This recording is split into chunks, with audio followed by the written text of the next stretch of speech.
बिस्मिल्लाहिर्रहमानिर्रहीम। अस्सलाम वालेकुम स्टूडेंट्स, हम डिस्कस कर रहे थे मैथ 9 का chapter 2 real and complex number. Students, last lecture में हमने एक्सरसाइज 2.6 के क्वेश्चन 5 और क्वेश्चन 6 को डिस्कस किया था। क्वेश्चन 6 के हमने लास्ट लेक्चर में फर्स्ट 2 पार्ट को सोल्व किया था। आज के इस लेक्चर में हम क्वेश्चन 6 के रिमेनिंग पार्ट को सोल्व करेंगे। तो आइए स्टार्ट करते हैं आज का लेक्चर।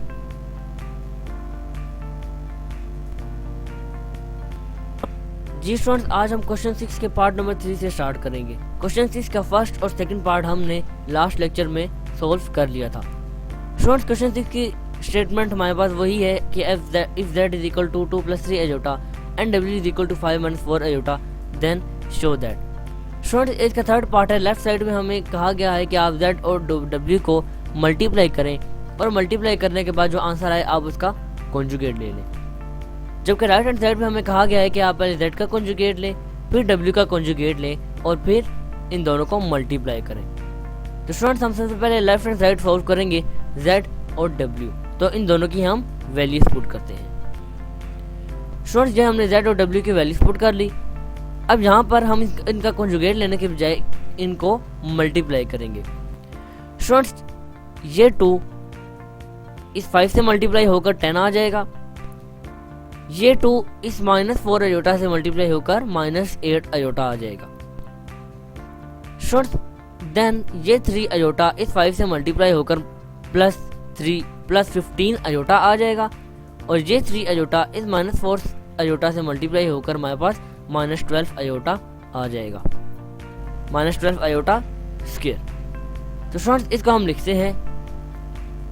स्टूडेंट्स, अब यहाँ पर आप देखें तो हमारे पास सिर्फ इस इक्वेशन में 2 चीज़ें सोल्व होती हैं नज़र आ रही हैं। एक -8 अयोटा और +15 अयोटा का अगर हम ऐड कर दें तो एक ये सिंप्लीफिकेशन नज़र आती है और दूसरी सिंप्लीफिकेशन हमें नज़र आती है अयोटा स्क्वायर की।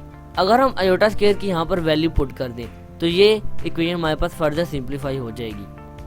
स्टूडेंट्स, अब हम जानते हैं कि अयोटा स्क्वायर की वैल्यू हमारे पास -1 होती है। वो -1 हम जब 12 से मल्टीप्लाई करेंगे तो 12 के साथ ऑलरेडी माइनस का साइन है तो माइनस माइनस हमारे पास प्लस हो जाएगा और ये हमारे पास प्लस का 12 आ जाएगा। जबकि -8 अयोटा +15 अयोटा का जब हम सोल्व करेंगे तो हमारे पास +7 अयोटा आएगा। प्लस इस वजह से आएगा क्योंकि स्टूडेंट्स पॉजिटिव का साइन हमारे पास ग्रेटर वैल्यू 15 के साथ है। तो स्टूडेंट्स, ये फर्दर सिंप्लीफिकेशन हमारे पास कुछ इस तरह से हो जाएगी। अब स्टूडेंट्स, अगर आप इस इक्वेशन में देखें तो हमारे पास रियल पार्ट 2 हैं, एक 10 और एक 12, जबकि इमेजिनरी पार्ट हमारे पास सिर्फ एक ही है और वो है 7 अयोटा। तो स्टूडेंट्स, हम रियल को रियल पार्ट में ऐड कर लेंगे और imaginary part as it is आ जाएगा। 10 + 12 हमारे पास हो जाएगा 22 और +7 iota as it is. Students, अब ये z और w को हमने मल्टीप्लाई करके एक रिजल्ट हासिल किया। अब वक्त आ गया है कि हम इसका कॉन्जुगेट लें। इसका कॉन्जुगेट लेंगे स्टूडेंट्स, और आप जानते हैं पिछले लास्ट प्रॉब्लम से हम लगातार कॉन्जुगेट लेते आ रहे हैं। कॉन्जुगेट लेने का तरीका ये होता है कि हम इमेजिनरी पार्ट का साइन चेंज करते हैं। तो अभी 22 + 7 अयोटा है तो ये हो जाएगा 22 - 7 अयोटा। तो स्टूडेंट्स, ये लेफ्ट हैंड साइड का आंसर हमारे पास हासिल हो गया। इस आंसर को आप कहीं लिख लीजिए या इसको रिमेंबर कर लीजिए, क्योंकि अब हम राइट हैंड साइड को सॉल्व करेंगे और देखेंगे कि हमारी left hand side equal to right hand side आती है या नहीं। स्टूडेंट्स, अब राइट हैंड साइड में हमने करना क्या है, हमने पहले z का कॉन्जुगेट लेना है और फिर w का कॉन्जुगेट लेना है। स्टूडेंट्स, ये दिखने में एक ही बार नज़र आ रही है, ये z के ऊपर बार अलग है और w के ऊपर बार अलग है। तो स्टूडेंट्स, पहले हम z का कॉन्जुगेट लेंगे। z का कॉन्जुगेट अगर आप यहाँ से देखें तो वो क्या होना चाहिए, द आंसर इज 2 - 3 अयोटा और w का कॉन्जुगेट हमारे पास होगा 5 + 4 अयोटा। तो स्टूडेंट्स, चलते हैं नेक्स्ट बोर्ड पर और देखते हैं कि फर्दर सिम्प्लिफिकेशंस क्या होंगी।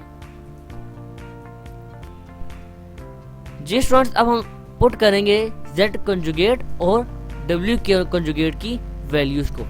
z का कॉन्जुगेट हमारे पास 2 - 3 अयोटा और w का कॉन्जुगेट हमारे पास 5 + 4 अयोटा। तो हम पुट करेंगे z का कॉन्जुगेट ये और w का कॉन्जुगेट कुछ इस तरह से। अब स्टूडेंट्स, कॉन्जुगेट्स हमने ले लिए। अब इन कॉन्जुगेट्स को हम मल्टीप्लिकेशन की सूरत में लिखते हैं, क्योंकि राइट हैंड साइड में हमें कहा ये गया है कि इनका कॉन्जुगेट लें फिर आप इनको मल्टीप्लाई करें। तो स्टूडेंट्स, अब हम इनको मल्टीप्लाई करने जा रहे हैं। स्टूडेंट्स, आप देख सकते हैं पहले की तरह ये 2 इस 5 से मल्टीप्लाई होकर हमारे पास आ जाएगा 10, ये 2 इस 4 से अयोटा से मल्टीप्लाई होकर प्लस 8 अयोटा, ये -3 अयोटा इस 5 से मल्टीप्लाई होकर -15 अयोटा, और ये -3 अयोटा इस प्लस 4 अयोटा से मल्टीप्लाई होकर हमारे पास प्लस -12 अयोटा स्क्वायर आ जाएगा। तो स्टूडेंट्स इसको हम पुट करेंगे। अब आप देख रहे हैं कि यहाँ पर जो सिंपलीफिकेशन फर्दर हो सकती है वो है 8 अयोटा -15 अयोटा। इसका सॉल्व करेंगे तो हमारे पास आंसर आएगा -7 अयोटा, और -7 अयोटा आने की वजह ये है क्योंकि इस दफ़ा ग्रेटर साइन जो है माइनस, वो हमारे जो ग्रेटर साइन है वो हमारे पास ग्रेटर वैल्यू के साथ है। ग्रेटर वैल्यू 8 और 15 में से 15 है तो -15 के साथ है, इस वजह से आंसर में भी 15 आएगा।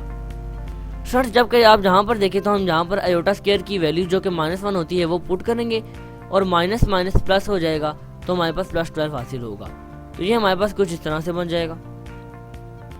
अब यहाँ पर दो रियल पार्ट है 10 और 12, इन दोनों को ऐड करेंगे तो हमारे पास 22 आएगा, तो 22 -7 अयोटा हमारे पास हासिल होगा। स्टूडेंट्स अगर आपको लेफ्ट हैंड साइड का आंसर याद हो तो वो भी यही था 22 -7 अयोटा। तो हमने प्रूफ कर लिया कि Z W को मल्टीप्लाई करके उनका कॉन्जुगेट लें या फिर पहले उन दोनों का कॉन्जुगेट लेकर उनको मल्टीप्लाई करें, हमारा आंसर सेम ही आता है। स्टूडेंट्स आइए मूव करते हैं इसी क्वेश्चन के नेक्स्ट प्रॉब्लम की तरफ। जी स्टूडेंट्स अब क्वेश्चन 6 का मैं आपके लिए फोर्थ पार्ट सॉल्व करूंगा। स्टूडेंट्स फोर्थ पार्ट में हमारे पास दो कॉम्प्लेक्स नंबर डिवाइड हो रहे हैं। लेफ्ट हैंड साइड में हमें कहा गया है कि Z और W को आप पहले डिवाइड करें और डिवाइड करके जो आंसर आता है उसका कॉन्जुगेट लें, जबकि राइट हैंड साइड में हमें कहा गया है कि आप पहले Z और W का कॉन्जुगेट लें और दोनों के कॉन्जुगेट को फिर आप डिवाइड करें और आंसर हमारे पास इक्वल आना चाहिए, where W is not equal to 0। Student यहाँ पर ये W जो है ये नॉट इक्वल टू 0 है। अब W इक्वल टू 0 इस वजह से है क्योंकि W को अगर हम 0 पुट करें तो डिनोमिनेटर 0 हो जाएगा, और अगर डिनोमिनेटर 0 हो जाएगा तो समथिंग डिवाइडेड बाय 0 अगर आप कैलकुलेटर पर भी सोल्व करें तो वो हमारे पास आएगा अनडिफाइंड। तो स्टूडेंट्स सबसे पहले हम लेफ्ट हैंड साइड को सोल्व करते हैं। Z और W की वैल्यूज पहले पुट करेंगे, उन दोनों को डिवाइड करेंगे, फिर उनका कॉन्जुगेट लेंगे। तो स्टूडेंट्स ये हमने Z और W की वैल्यूज पुट कर ली। स्टूडेंट्स वैल्यू पुट करने के बाद हमें मालूम हुआ कि ये तो दो कॉम्प्लेक्स नंबर डिवीजन की सूरत में आ गए, और जब दो कॉम्प्लेक्स नंबर डिवीजन की सूरत में आ जाते हैं तो हम उनके डिनोमिनेटर के कॉन्जुगेट से उनको मल्टीप्लाई भी करते हैं और डिवाइड भी करते हैं। स्टूडेंट्स अब जहाँ पर डिनोमिनेटर में 5 - 4 अयोटा है, इसके कॉन्जुगेट क्या होगा? The answer is 5 + 4 iota. तो स्टूडेंट्स हमने इसी को 5 + 4 अयोटा से डिवाइड भी करना है और मल्टीप्लाई भी करना है कुछ इस तरह से। स्टूडेंट्स अब ये देखें कि यहाँ पर ऊपर 2 + 3 अयोटा और 5 + 4 अयोटा, ये दो हमारे पास कॉम्प्लेक्स नंबर आपस में मल्टीप्लाई हो जाएंगे और नीचे भी दो कॉम्प्लेक्स नंबर मल्टीप्लाई होंगे। लेकिन स्टूडेंट्स अगर नीचे आप देखें तो ये हमारे पास a + b है और ये a - b है, जो कि a² - b² का फार्मूला है। तो इस वजह से जहाँ पर 5 का स्क्वायर - 4 अयोटा का स्क्वायर हमारे पास आ जाएगा। तो स्टूडेंट्स ये हमारे पास कुछ इस तरह से हासिल होगा। स्टूडेंट्स अब आप देख सकते हैं यहाँ पर जो है न्यूमिनेटर पे अब ये 2 इस 5 से मल्टीप्लाई होकर 10, ये 2 इस +4 अयोटा से मल्टीप्लाई होकर +8 अयोटा, ये 3 अयोटा इस 5 से मल्टीप्लाई होकर +15 अयोटा, और ये 3 अयोटा इस 4 अयोटा से मल्टीप्लाई होकर +12 अयोटा स्क्वायर, जबकि नीचे 5 का स्क्वायर 25 और 4 अयोटा का स्क्वायर 16 अयोटा स्क्वायर, और माइनस हमारे पास एज इट इज आ जाएगा।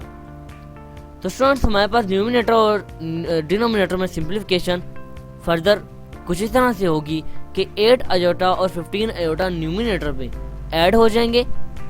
15 + 8 हमारे पास जो आंसर आएगा वो आएगा 23 अयोटा। न्यूमिनेटर में एक और सिंप्लीफिकेशन ये हो सकती है कि हम अयोटा स्क्वायर की वैल्यू -1 पुट कर लें, वो -1 जब इस 12 से मल्टीप्लाई होगी तो माइनस प्लस माइनस हो जाएगा और हमारे पास -12 हासिल होगा। स्टूडेंट्स डिनोमिनेटर में भी हमारे पास सिर्फ एक सिंप्लीफिकेशन यही वाली होगी कि हम अयोटा स्क्वायर की वैल्यू -1 पुट करेंगे और माइनस प्लस हो जाएगा तो हमारे पास 25 + 16 हासिल होगा। तो स्टूडेंट्स आइए फर्दर सिंप्लीफिकेशन करते हैं। स्टूडेंट्स अब आप यहाँ पर देख सकते हैं 10 प्लस 23 अयोटा माइनस 12 न्यूमिनेटर में और डिनोमिनेटर में 25 प्लस 16। स्टूडेंट्स न्यूमिनेटर में अगर आप देखें तो हमारे पास दो रियल पार्ट है 10 और माइनस 12। इन दोनों को आपस में ऐड करेंगे तो 10 माइनस 12 हमारे पास माइनस 2 आएगा और 23 अयोटा हमारे पास एज इट इज।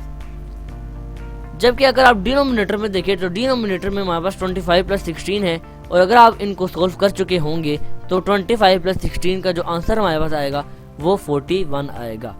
तो आइए इसको लिखते हैं। Students minus 2 plus 23 iota divided by 41। Students अब ना न्यूमिनेटर में ज़्यादा और सिंप्लीफिकेशन की जा सकती है और ना ही डिनोमिनेटर में फर्दर सिंप्लीफिकेशन की जा सकती है। तो हम इसका रियल पार्ट को डिनोमिनेटर के साथ अलग करके और इमेजिनरी पार्ट को डिनोमिनेटर के साथ अलग करके कुछ इस तरह से लिख लेंगे। स्टूडेंट्स क्या हमारी लेफ्ट हैंड साइड का आंसर ये है? नो, ये बिल्कुल भी नहीं, क्योंकि हमने क्या कहा था, हम पहले उन दोनों को डिवाइड करेंगे उसके बाद उसका कॉन्जुगेट लेंगे। हमने डिवाइड तो कर लिया लेकिन कॉन्जुगेट नहीं लिया। तो स्टूडेंट्स अब हम उसका कॉन्जुगेट लेंगे। तो कॉन्जुगेट हमारे पास क्या आना चाहिए? क्या माइनस 2 डिवाइड बाई 41 ये प्लस हो जाएगा? The answer is no, minus 2 और 41 एज इट इज रहेगा, लेकिन इमेजिनरी पार्ट कौन सा है? 23 ओवर 41। इसका साथ साइन कौन सा है? प्लस। तो ये प्लस हमारे पास माइनस होगा। तो हमारे पास जो कॉन्जुगेट हासिल होगा वो कुछ इस तरह से होगा कि minus 2 over 41 minus 23 iota over 41। तो स्टूडेंट्स ये हमारी लेफ्ट हैंड साइड सिंप्लीफाई होकर ये आंसर आया। स्टूडेंट्स अगेन आप इस आंसर को कहीं लिख लीजिए या रिमेंबर कर लीजिए, क्योंकि नेक्स्ट जो राइट हैंड साइड हम सॉल्व करेंगे हम देखेंगे कि हमारा right hand side equal to left hand side आती है या नहीं। तो स्टूडेंट्स आइए देखते हैं राइट हैंड साइड को। स्टूडेंट्स अब अगर आप यहाँ पर देखें तो ये जो राइट हैंड साइड है इसमें पहले z का कॉन्जुगेट लेना है, फिर w का कॉन्जुगेट लेना है, फिर इनको डिवाइड करना है।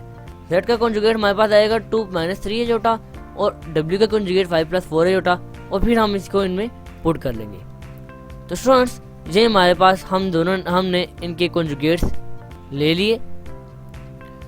स्टूडेंट्स कॉन्जुगेट अभी हम इनका लेंगे और कॉन्जुगेट अब डिवीजन में दोनों अगेन डिवीजन में आ रहे हैं, हम इनके कॉन्जुगेट से मल्टीप्लाई डिवाइड करेंगे। स्टूडेंट्स ये हमने पहले दो वैल्यूज पुट की, z की और w की, लेकिन राइट हैंड साइड में कहा था कि आप पहले z का कॉन्जुगेट लें फिर w का कॉन्जुगेट लें। तो हमने कॉन्जुगेट ले लिया, z का कॉन्जुगेट 2 माइनस 3 अयोटा और w का कॉन्जुगेट 5 प्लस 4 अयोटा। स्टूडेंट्स ये दो हमने कॉन्जुगेट ले लिए। अब स्टूडेंट्स अगेन ये दो कॉम्प्लेक्स नंबर हमारे पास डिवीजन की सूरत में है। अब हम अगेन यही करेंगे कि डिनोमिनेटर के कॉन्जुगेट से इसको मल्टीप्लाई भी कर देंगे और डिवाइड भी कर देंगे। अब डिनोमिनेटर का कॉन्जुगेट क्या होना चाहिए? The answer is 5 minus 4 aorta.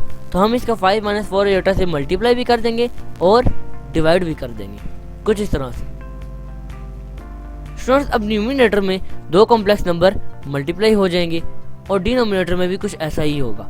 लेकिन डिनोमिनेटर में स्टूडेंट्स अगर आप देखें तो डिनोमिनेटर में हमारे पास क्या होना चाहिए?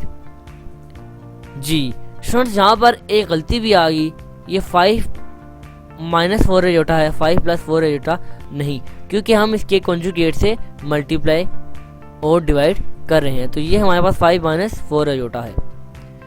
अब स्टूडेंट्स यहाँ पर दो कॉम्प्लेक्स नंबर मल्टीप्लाई होंगे, जबकि यहाँ पर 5 प्लस 4 अयोटा और 5 माइनस 4 अयोटा ये a माइनस बी स्क्वायर का a square minus B square का फार्मूला है।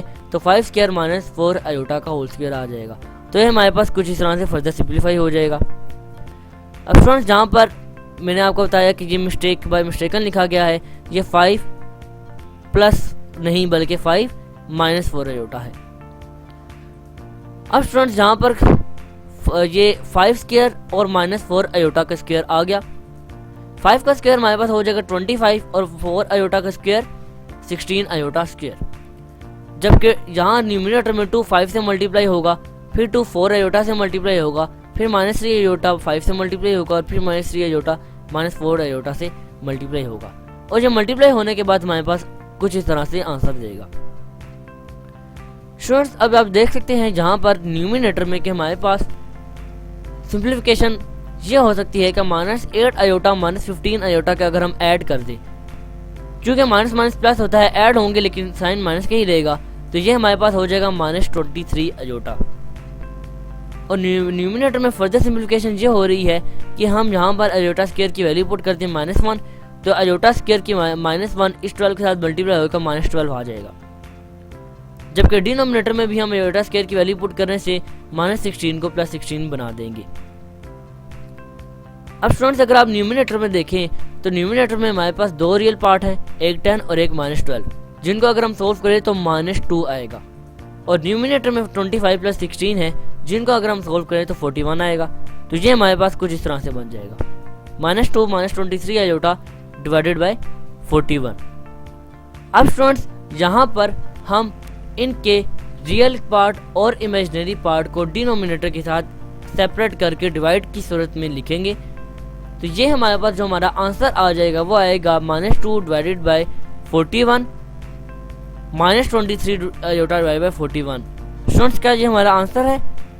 The answer is of course यही हमारा आंसर है, क्योंकि हमने प्रूफ कर दिया left hand side is equal to right hand side. हमने प्रूफ कर दिया कि अगर आप z और w को डिवाइड करके उनका कॉन्जुगेट लें, या फिर पहले z और w का कॉन्जुगेट लें फिर इनको डिवाइड करें, हमारे पास दोनों सूरतों में आंसर एक जैसा ही आएगा, where w is not equal to 0। तो स्टूडेंट्स ये था हमारा पार्ट नंबर 4। आइए इसी से मिलते जुलते पार्ट की जानिब जो कि पार्ट नंबर 5 है उसकी तरफ मूव करते हैं। जी students, we are going to discuss part number 6 of question number 6, जो कि लास्ट पार्ट भी है। स्टूडेंट्स पार्ट नंबर 6 में एक मिस्टेक है बुक में जो मिस्टेक है वो 1 डिवाइडेड बाय 2 अयोटा से उन्होंने 1 को डिवाइड किया हुआ है, जबकि ये 1 डिवाइडेड बाय 2 है, अयोटा नहीं है। तो आप इसको बुक पे सोल्व कर लीजिए। स्टूडेंट्स अब इस पार्ट में एक्चुअली में हमें कहा क्या गया है, उसने कहा है कि पहले आप z माइनस z कॉन्जुगेट, यानी कि आप z को उसी के कॉन्जुगेट से माइनस करें और जो आंसर आएगा उसका आप 1/2 से मल्टीप्लाई करें। तो आपका जो आंसर फाइनल आंसर आएगा वो इमेजिनरी पार्ट आना चाहिए, रियल पार्ट नहीं। यानी कि आपका 3 अयोटा 5 अयोटा 2 अयोटा ऐसी वैल्यूज आनी चाहिए, रियल पार्ट नहीं आना चाहिए। तो हम इसको सोल्व करते हैं। सबसे पहले हम z और z की कॉन्जुगेट की वैल्यूज यहाँ पर पुट करेंगे। अब स्टूडेंट्स हमने z की वैल्यू पुट कर दी और z का जो कॉन्जुगेट है वो अभी हम लेंगे 2 + 3 अयोटा। इसका कॉन्जुगेट हमारे पास हो जाएगा 2 - 3 अयोटा। अब स्टूडेंट्स यहाँ पर होगा क्या, यहाँ पर जो है ये 2 - 3 अयोटा हो जाएगा। ये 2 - 3 अयोटा जब होगा तो ये -2 इससे मल्टीप्लाई होकर -2 और कॉन्जुगेट इसका क्या आया था -3 अयोटा, तो माइनस माइनस प्लस होकर +3 अयोटा। स्टूडेंट ये एक्चुअल में हमारे पास इस तरह था, जब हमने इसका कॉन्जुगेट लिया तो 2 प्लस था, 2 - 3 अयोटा था। लेकिन स्टूडेंट जब हमने इसको माइनस से मल्टीप्लाई किया तो ये 2 के साथ प्लस था तो ये -2 हो गया और माइनस माइनस प्लस होकर +3 अयोटा हमारे पास हासिल हो गया। अब स्टूडेंट अगर आप यहाँ पर देखें तो रियल पार्ट से कट हो रहा है, ये 2 इस 2 से ख़त्म हो जाएगा, ये 3 अयोटा और ये 3 अयोटा आपस में ऐड हो जाएंगे, तो ये वह हो जाएगा 1/2 × 6 अयोटा। अब अगर आप फर्दर सिंप्लीफाई करना चाहें तो 2 1 × 2 और हमारे पास होता है 2 3 × 6। तो स्टूडेंट्स ये हमारे पास आ गया 3 अयोटा और उसने क्वेश्चन में भी यही कहा था कि अगर आप इसको सोल्व करें तो आपके पास वैल्यू इमेजिनरी पार्ट आना चाहिए 3 अयोटा। शॉर्ट सेम इसी तरह पार्ट नंबर 5 है, उसमें कहा गया है कि 1/2 × z + z conjugate is the real part of z। अगर आप उसको इसी तरह सोल्व करें तो आपका इमेजिनरी पार्ट से कट जाएगा और रियल पार्ट हमारे पास 2 हासिल होगा। तो स्टूडेंट्स ये था हमारा आज का lecture. Students I hope so कि आपको आज का ये लेक्चर बहुत अच्छे तरीके से समझ आ गया होगा। स्टूडेंट्स इस लेक्चर को बार बार देखिए, इसको अच्छे तरीके से डाइजेस्ट कर लीजिए। स्टूडेंट्स नेक्स्ट लेक्चर में हम इंशाल्लाह एक्सरसाइज 2.6 का जो लास्ट प्रॉब्लम रह गया है क्वेश्चन नंबर 7 उसको सोल्व करेंगे। टिल नेक्स्ट टाइम, अल्लाह हाफिज़।